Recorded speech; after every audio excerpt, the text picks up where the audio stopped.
এবারে আমি দরজাটা খুলবো। ইতিমধ্যেই বেশ কিছু ঢুকে পড়েছে।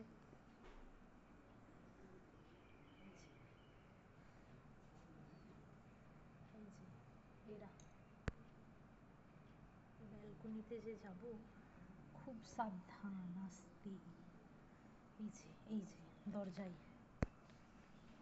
কোণে এই যে, এইবার হচ্ছে আসল। এই যে ওরে সর্বনাশ করেছে, ব্যালকনিতে যে যাব একটু, সে উপায় নেই।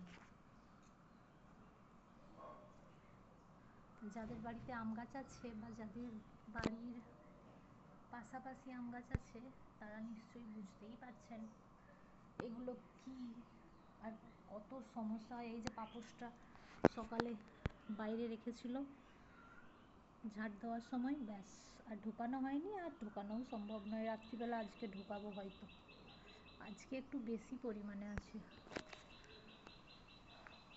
এগুলো হচ্ছে আম পোকা, পুরো ব্যালকনি জুড়ে আছে, কারণ এই যে সামনে আম গাছ, এই আম পোকা। এরা আর গাছে থাকতে চাইছে না, ঘরে থাকতে চাই, কিন্তু ওরা থাকলে আমরা কোথায় থাকবো। একবার এমন আম পোকা আমার গায়ে চড়ে গিয়েছিল, গলা কেটে গিয়েছিল। ওরে বাবা, আমার খুব ভয় করছে। এই যে জানলা ভর্তি, আরে আমি ঢুকে যাই আবার চলে আসবে উড়ে। ওকে, যাই এবার একটু ঘুমিয়ে যাই। আম পোকার হাত থেকে এই দরজাতে ঘরের ভেতরে ঢুকে গিয়েছে। ও সর্বনাশ হয়েছে।